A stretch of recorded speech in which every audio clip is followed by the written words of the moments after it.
Salut à toi qui écoute cette vidéo. Alors, le message que le Sœur m'a inspiré, c'est vraiment euh, d'écouter Dieu. Apprenons en tant qu'enfant de Dieu à écouter Dieu. Et écouter Dieu, ce n'est pas être orgueilleux. Oui, c'est vrai que tu peux être à une dimension très élevée avec le Seigneur. Ce n'est pas pour autant qu'il ne faut pas écouter les autres. Mais en même temps aussi, ce n'est pas tous les conseils qui viennent de Dieu. Et ce n'est pas parce que tu n'écoutes pas un conseil qui t'a été donné et que tu préfères faire ce que Dieu t'a dit, c'est-à-dire tu sais que c'est Dieu qui te l'a dit, ce n'est pas parce que tu veux écouter Dieu que tu es forcément orgueilleux. Bien au contraire. C'est ça la vraie obéissance, c'est ça l'humilité. Et j'ai deux exemples que le Seigneur m'a donné tout à l'heure pendant qu'il me mettait ce message à cœur. En fait, il y a Moïse, dans un premier temps. Moïse est arrivé à une dimension, il a une intimité très intense avec le Seigneur. Il vit la présence de Dieu de façon palpable. Mais malgré tout, Moïse ne sait pas tout. Moïse a besoin de conseils. Alors, Jéthro lui dit, mais tu es toujours là devant le peuple et tu es tout seul, toute la journée, tu juges les gens.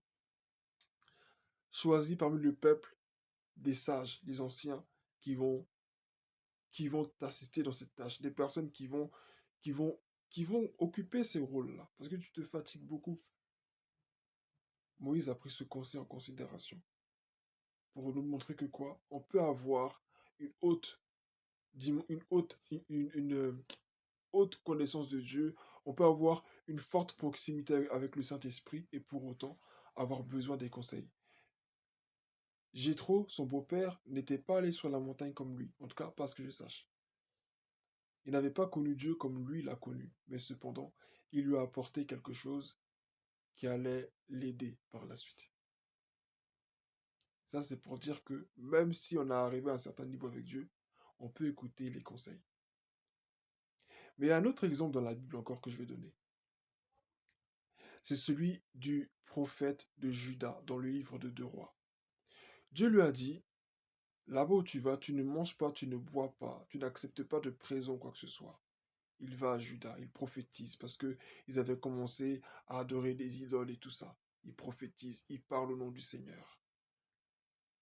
Il prophétise. Il leur donne que le bras du roi s'assèche et le bras du roi s'est asséché.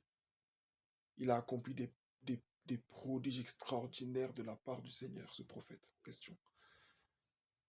Et ce prophète, il a même ordonné même que l'autel se fonde en deux et l'autel s'est fondu en deux. À son retour, après avoir refusé les présents que le roi lui a proposés, après avoir refusé de manger à sa table, il prend son chemin parce que Dieu l'avait dit, tu ne retournes pas par le chemin par lequel tu es venu. Tu ne manges pas, tu ne bois pas. Sur son chemin du retour, il y a les fils d'un vieux prophète qui ont vu tout ce qui s'est passé, qui sont allés le rapporter à leur père. Leur père, qu'est-ce qu'il fait? Il va à la rencontre de ce jeune prophète qui est sur le chemin du retour, qui s'apprête, qui est en train de rentrer à Juda. Ce vieux prophète dit au jeune prophète en question que oui, le Seigneur m'a dit que tu allais venir, donc viens chez moi, mange, bois, repose-toi, etc. Le jeune prophète suit le vieux prophète. Il le suit. Il l'écoute et il fait ce que le vieux prophète lui a dit de faire. Il va chez le vieux prophète, il mange, il boit. Le vieux prophète, qu'est-ce qui se passe ensuite? Lui aussi, mettons saisi par le Saint-Esprit, prophétise au jeune prophète que tu vas mourir. Parce que Dieu t'avait dit de faire ça, tu ne l'as pas fait. Dieu t'avait dit de ne pas faire ceci, tu l'as fait. Le jeune prophète, sur le chemin du retour, meurt.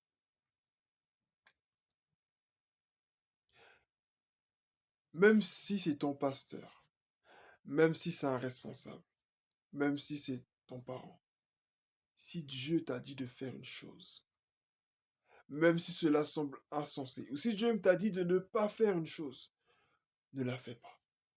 On te jugera peut-être comme un orgueilleux, on te jugera peut-être comme un hautain, une personne hautaine, une personne prétentieuse, une personne On te qualifiera de tout. Mais la Bible dit, comme Pierre pouvait le dire devant les pharisiens, il vaut mieux obéir à Dieu qu'aux hommes.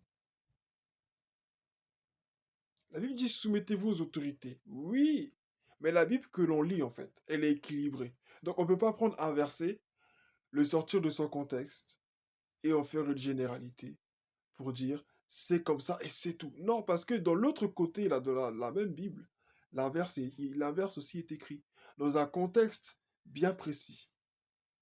La Bible dit, Pierre a dit, vous obéir à Dieu qu'aux hommes. Mais il n'est pas en train de dire qu'il ne faut obéir à aucune autorité, non. Mais il faut désobéir à tout ce qui me fait sortir du plan que Dieu a prévu pour moi. Il faut désobéir. Il faut marcher à l'encontre de tout ce qui nous empêche, de tout ce qui nous éloigne de la mission à laquelle le Seigneur nous a assignés. Quand quelque chose ou quelqu'un hein, t'empêche de servir le Seigneur d'une manière ou d'une autre, je dis pas, tu es dans une église, on te dit, je ne veux pas que tu prêches ici parce qu'on n'est pas d'accord avec toi. La personne, elle aura un compte avec le Seigneur. Mais ça ne veut pas dire qu'autour de toi, dans ton travail, quelque part, personne n'a besoin d'entendre le Seigneur au travers de toi.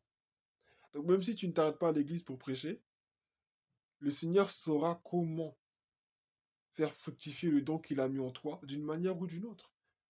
Non, je veux plus que tu chantes, on te met sous discipline. Est-ce que tu penses que l'Esprit de Dieu, lui, te met sous discipline? Tu t'es repenti, tu as cherché à arranger les choses, et tout, tout, tout.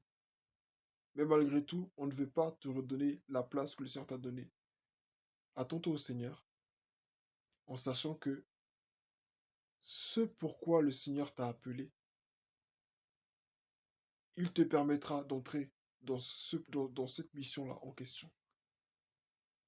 Donc, je veux encourager quelqu'un ce soir à faire une chose, à obéir au Seigneur. Ce n'est pas une question de se rebeller envers une autorité ou autre. Parce que c'est facile hein, de prendre un verset, en fait, et de dire c'est comme si, c'est comme ça. Non, il faut lire toute la Bible. Il faut lire toute la Bible pour comprendre. La Bible ne se contredit pas, hein, mais la Bible, elle est équilibrée. La Bible ne te dira pas c'est tout noir ou c'est tout blanc. Non, la Bible viendra rétablir toujours les choses. D'un côté, on te dira qu'il y a des animaux impurs qu'il ne faut pas manger. Et d'un autre côté aussi, il te sera écrit que ce n'est pas ce qui entre dans le corps qui souille l'homme, mais c'est ce qui sort qui le souille.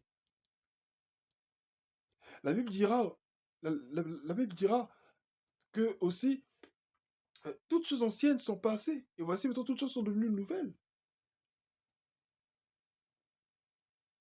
La Bible dira aussi qu'il ne faut pas se fier à une loi ou à des fêtes, ou à tout ce genre de choses.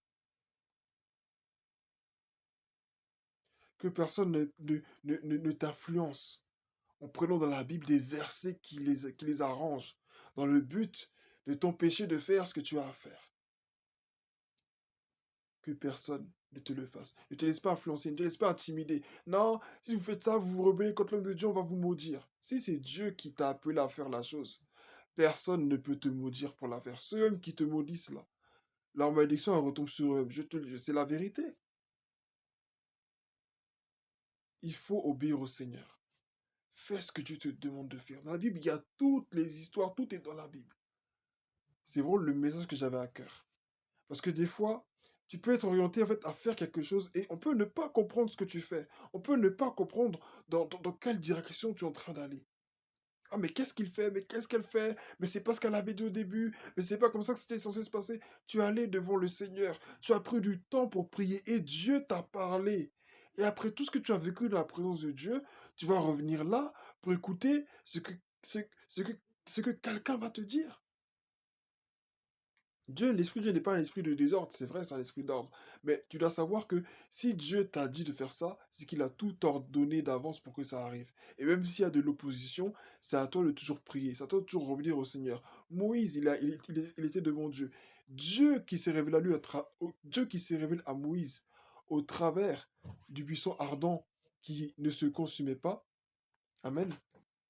Donc Dieu qui s'est révélé à lui de cette façon-là, il a envoyé, il a envoyé Moïse pour dire, va voir le pharaon, va lui dire de libérer mon peuple.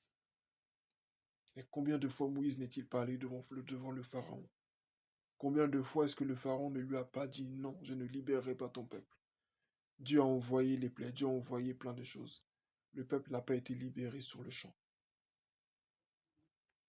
Donc, ce n'est pas parce qu'il y a de l'opposition que ça veut dire que ce n'est pas Dieu qui t'a parlé. Ce n'est pas parce que tu n'as pas ressenti une forte présence de Dieu tangible que ce n'est pas Dieu qui t'a parlé. Ce n'est pas parce que tu n'as pas fait de rêve sur ce que tu as reçu dans ton cœur que ce n'est pas Dieu qui t'a parlé.